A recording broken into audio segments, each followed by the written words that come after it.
Back in 2000, Nintendo introduced American Poke-Freaks to the second installments in the Pokémon franchise, Pokémon Gold and Silver. 10 years later, Nintendo revisits these classics in the form of a remake.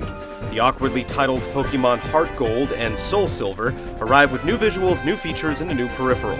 But with the core mechanics unchanged, are they different enough to warrant a trip down memory lane?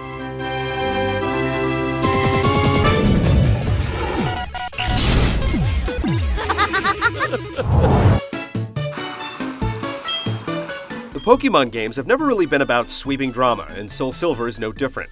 You're a young boy or girl from a small village who is all but forced into becoming a Pokémon trainer because there's something special about you. You'll pick out your first Pokémon companion, and then it's off to take on the 8 gym leaders en route to battling the Elite Four and the eventual Pokémon champion. Of course, a pesky organization of misfits is out to mess things up, but their efforts are both inept and pathetic. It's incredibly predictable and shallow, and if it sounds familiar, that's because it's pretty much the same premise of every main title in the series.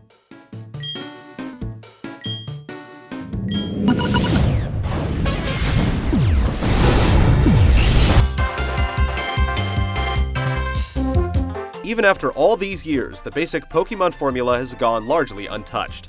SoulSilver gives veterans a serious case of déjà vu from start till finish.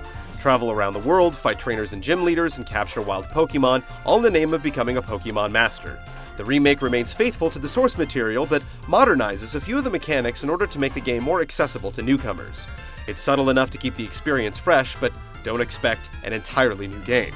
Like the original, there's a ton of content packed into the experience, including an entirely new region with its own gym leaders and side quests waiting after the ending. Some new additions have also been thrown in to keep things fresh, such as the Pokeathlon, complete with mini-games for your Pokémon to compete in. Even the Battle Frontier makes a return, though it's virtually identical to the area found in Platinum. And for the most part, you're free to tackle whatever your heart desires at your leisure. The Wi-Fi functionality also makes a return, allowing trainers to battle or trade Pokémon locally or online. While playing somebody nearby is relatively painless, it's still somewhat of a hassle to get an online match going. Trainers need to input friend codes before they can battle, and the lack of a lobby system to facilitate random duels is a pain. At least the voice chat functionality remains intact for the friends-only battles. Both versions of the game also come bundled with the PokeWalker peripheral, but it's more of a gimmick you'll try out once and forget about. Just getting through the Johto region will take 20 or so hours easily, while completing the Kanto region after will nearly double that. Throw in the countless multiplayer matches, additional side quests, and of course, the time it takes to obtain every Pokemon possible, and you're easily getting more than your money's worth in playtime.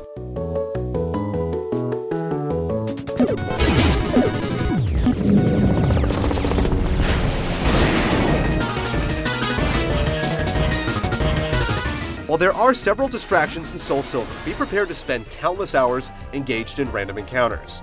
The combat remains intact and untouched, and it's still one of the deepest systems out there. Though it's devoid of any real-time mechanics, and it ultimately comes down to tapping icons, battles are highly strategic in nature. Remedial battles become bothersome. It's the fights against tougher opponents, especially other human players, that prove most satisfying. That said, the way in which many of the battles unfold stands as the most annoying element. Get ready to endure countless random encounters, which become so frequent at points you can hardly walk a few steps without getting attacked. It's worse in the early segments when you have to walk to each destination, and though you eventually unlock the ability to warp to locations, there will remain many areas that can only be reached by walking. The mini-games present are the few activities that require stylus input, and the controls for these are a bit clumsy. Otherwise, the rest of the game gives you the option to use traditional controls in conjunction with optional stylus input. The action is top-notch, even though the combat system remains the same it's always been.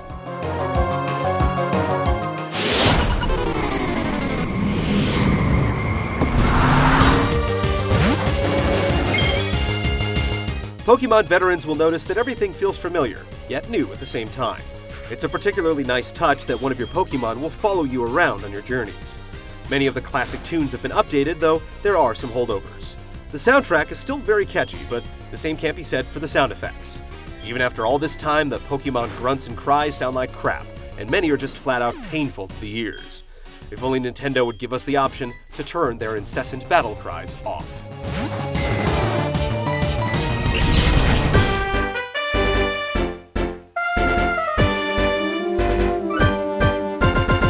Sure, it's the same old Pokémon formula that's largely been untouched for over a decade, but Pokémon SoulSilver is the best the series has to offer. It's the perfect game to jump into the series if you're a newcomer, and the updates and new content are enough to keep veterans satisfied.